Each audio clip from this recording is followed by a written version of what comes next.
आज अटेली विधानसभा के गांव बघोत में कांग्रेस पार्टी द्वारा कांग्रेस प्रत्याशी अनीता यादव के चुनाव प्रचार में एक जनसभा आयोजित किया गया, जिसमें राजस्थान के पूर्व डिप्टी सीएम सचिन पायलट ने बतौर मुख्य अतिथि के रूप में शिरकत की। आपको बता दें कि जनसभा को संबोधित करते हुए पायलट ने कहा कि हरियाणा में कांग्रेस की सरकार बनती हुई नजर आ रही है। वहीं उन्होंने भाजपा पर कटाक्ष करते हुए कहा कि भाजपा मुख्यमंत्री मनोहर लाल खट्टर को 9 साल बाद हटाकर नायब सैनी को मुख्यमंत्री बनाया, लेकिन फिर भी जनता की आवाज को रोक नहीं पाए और लोकसभा चुनावों में 10 में से 5 सीटें कांग्रेस पार्टी को दी। उन्होंने कहा कि हमने कांग्रेस के घोषणा पत्र में आम जनता के हितों को ध्यान में रखकर बनाया है। उन्होंने कहा कि किसानों को एमएसपी मिलना चाहिए। सचिन पायलट ने कहा कि भाजपा मंडियां बंद करना चाहती है। भाजपा तो जनता को हिंदू, मुस्लिम और धर्म के नाम पर बांट कर रखना चाहती है। भाजपा ने फौज की नौकरी बंद कर दी है, लेकिन अब जनता सब कुछ जान चुकी है, इनके झांसे में आने वाली नहीं है। हरियाणा में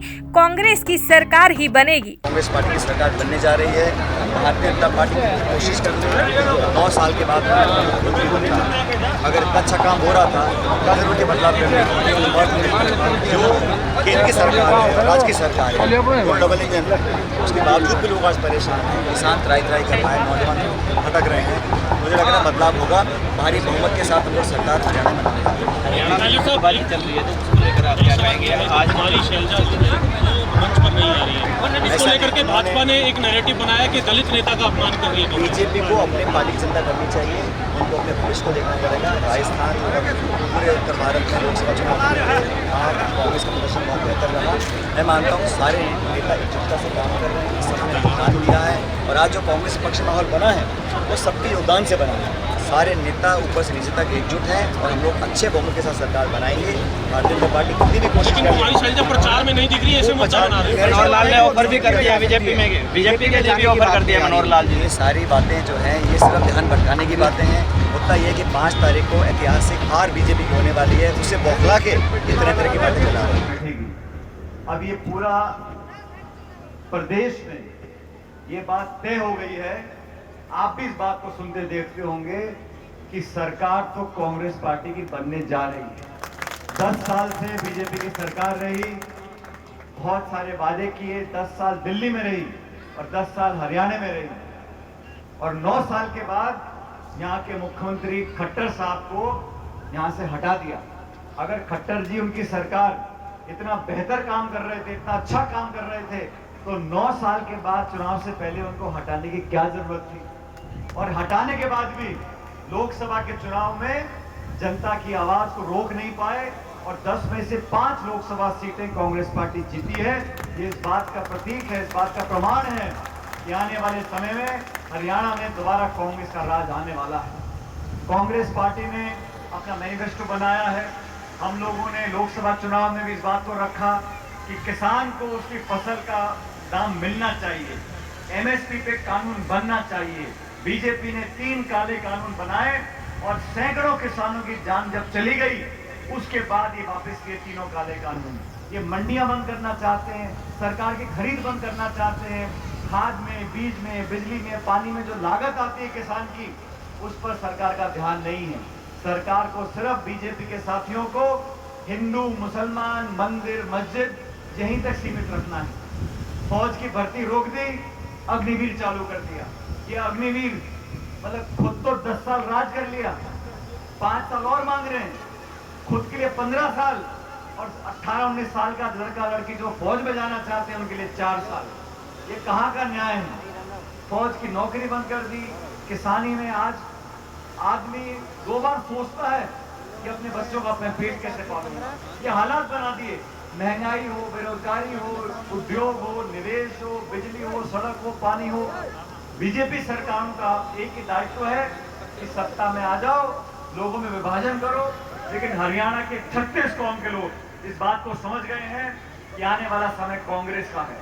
सरकार जब कांग्रेस की बनेगी, शासन कांग्रेस का आएगा, राज कांग्रेस का आएगा, तो हमारे उम्मीदवार अगर यहाँ से जीतकर जाएंगी तो अटेली का सही में विकास हो सकेगा।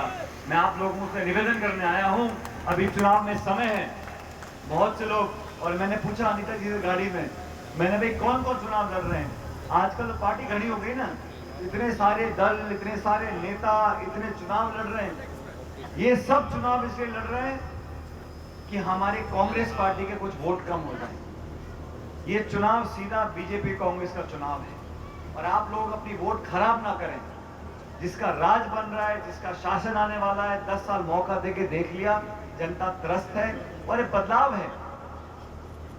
ये इस राजनीति की एक हकीकत है कि बदलाव होने जा रहा है। जब 8 तारीख को मतगणना होगी तो भारी बहुमत के साथ हरियाणा में कांग्रेस का शासन आने वाला है। इसलिए मैं आपसे निवेदन करता हूं, आप जैसा अनीता जी ने कहा, ये चुनाव सिर्फ अनीता जी दोबारा विधानसभा चली जाए इस बात का नहीं। पहले भी आपने आशीर्वाद दिया, पहले भी आपकी सेवा करी दिल्ली में, लेकिन ये चुनाव इस बार जनता का चुनाव है। ये चुनाव बदलाव का चुनाव है। ये चुनाव नई सरकार बनाने का चुनाव है। इसलिए कृपया करके 36 कौम के लोग, हर जाति, बिरादरी, धर्म के साथियों से मैं निवेदन करना चाहता हूं कि पार्टी को देख लें, नीतियों को देख लें, पृष्ठभूमि को देख लें, काम को देख लें। 10 साल सरकार कांग्रेस की रही, फिर 10 साल जनता ने बीजेपी को मौका दिया।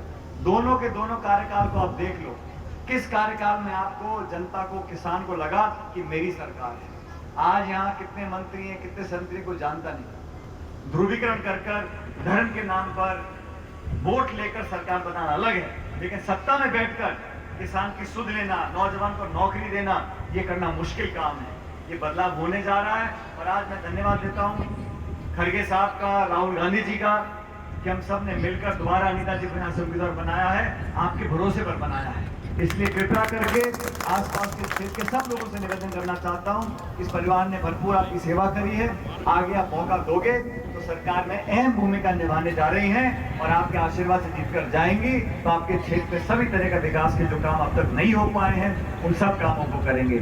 और ये सिर्फ हरियाणा की बात नहीं है, बगल में राजस्थान है, वहां पर ही 25 लोकसभा की सीटें हैं और बीजेपी वाले बोलते थे कि 25-0, हरियाणा में 10-0, यहाँ पे तो आगे हमारी 5 और राजस्थान में हम लोग 11 सीटें जीत कर आए हैं। सरकार बीजेपी की है, सरकार हरियाणा में बीजेपी की है, बावजूद उसके पैसा, सत्ता, धन बल सब कुछ करने के बाद। और आप जानते हो बीजेपी की सरकार की क्या नीतियां हैं। ये ऐसे लोग हैं, विपक्ष के नेताओं को दबाव में लाने के लिए तमाम एजेंसी का दुरुपयोग कर रहे हैं। इनकम टैक्स को, ईडी को, सीबीआई का तमाम दुरुपयोग करके विपक्ष के नेताओं के चरित्र को हनन कर उनकी छवि को खराब कर ये लोग इस प्रकार की राजनीति करना चाहते हैं। हम लोग भी सरकार में रहे, कभी आपने सुना कि मनमोहन सिंह जी के समय ऐसी बात उठी हो कि संविधान में संशोधन हो जाएगा, हमारे दलित भाई बहनों का आरक्षण से खिलवाड़ होगा? ये जो भ्रम पैदा हुआ है ये इसलिए हुआ है कि भाजपा की सोच है कि संविधान को बदल दो, ये 400 पार का राग क्यों ना पड़े। भाई सरकार बनाने के लिए 272 चाहिए लोकसभा में सांसद, इनको 400 क्यों चाहिए? क्योंकि ये चाहते थे कि कुछ ना कुछ ऐसा खेल खेले कि आरक्षण और संविधान में जो अम्बेडकर साहब ने संविधान बनाया था उस पर छेड़छाड़ करना चाहते थे। इसलिए हमको सचेत रहना है। देश में लोकतंत्र जरूरी है, देश की जमहूरियत में यहाँ पे जनता का विश्वास है।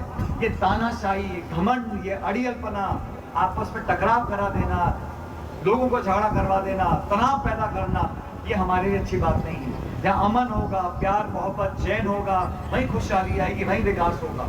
आप कितना विकास करा लो और गांव में झगड़े हो गए, लाठियां चल गई, झगड़े हो गए, प्यार मोहब्बत खत्म हो गया तो विकास किसी काम का नहीं, नौकरी किसी काम की नहीं। इसलिए अमन, चैन, प्यार, मोहब्बत, भाईचारा, अपनापन, ये हमारे हजारों सालों के संस्कार, इतिहास है। इसी को हमें आगे लेकर चलना है। और ये लोग धर्म के नाम पर, जाति के नाम पर लोगों का वोट लेना चाहते हैं। 36 कौम के लोग कांग्रेस पार्टी के साथ हैं। 130 साल से कांग्रेस पार्टी इस देश में अपनी सेवा देती हुई आई है। इसलिए मैं आपसे पुनः निवेदन करूंगा, हाथ का बटन है, इस पर बटन दबाकर निशान पर अनीता जी को जिताकर भेजें ताकि विधानसभा में आपकी सेवा कर सके। और हरियाणा में मैं तो कहता हूँ, मुझे पत्रकार ने पूछा, मैं अभी यहाँ रेवाड़ी में था, बोले साहब ये जीत कैसी होगी? मैंने कोई बड़ी बात नहीं है, जब से हरियाणा प्रदेश बना है तब से लेके अब तक हो सकता है कि कांग्रेस के इतिहास की सबसे बड़ी जीत इस बार होने वाली है। ये बहुत बड़ी बात नहीं है। इसलिए लोग आक्रोश में बदलाव चाहते हैं, आप लोग भी इस बदलाव का हिस्सा बने और हाथ के निशान में बटन दबाकर अनीता जी को अपना विधायक बनाएं। आपकी बहन, आपकी बेटी बनकर यहाँ पर आपकी सेवा करेंगी। और कृपया करके अपना वोट खराब नहीं करें, हमारा वोट जाहिर ना करें। वोट वहां दें जहाँ पे सत्ता का आपको साधन मिलेंगे, सत्ता से आपको सुविधा मिलेगी और आप लोगों के कार्य काम होंगे। जैसा मैंने शुरू में कहा, आप लोगों ने यहाँ बुलाकर जिस गर्मजोशी से स्वागत किया, मान सम्मान दिया, उसके लिए मैं आभारी हूँ। आज मैं चुनाव के समय आया हूँ, चुनाव खत्म हो जाएंगे, सरकारें बन जाएंगी, उसके बाद दोबारा आप लोग बुलाना, आपके साथ बैठकर यहाँ पर और समय बिताऊंगा। आपने हमेशा स्नेह और प्यार दिया, उसके लिए मैं आभारी हूँ। न सिर्फ मुझे दिया, मेरे परिवार को दिया, पायलट साहब को दिया, उसके लिए मैं बहुत लंबे समय तक आपका उपकार मानता रहूंगा। ये स्नेह और आशीर्वाद आप हमेशा बनाए रखना। और मैं आज ही बोल के जा रहा हूँ, 4 साल के बाद हमारे यहाँ चुनाव है और वहां पर भी सरकार कांग्रेस पार्टी की बनने वाली राजस्थान में, तो आपका आशीर्वाद मुझे यहाँ पर भी चाहिए और राजस्थान में भी चाहिए। दैनिक सवेरा के लिए नारनौल से नितिन शर्मा की रिपोर्ट। देश दुनिया की हर खबर सबसे पहले देखने के लिए फॉलो करें Dainik Savera TV, YouTube, Facebook, Instagram, X और व्हाट्सएप चैनल पर।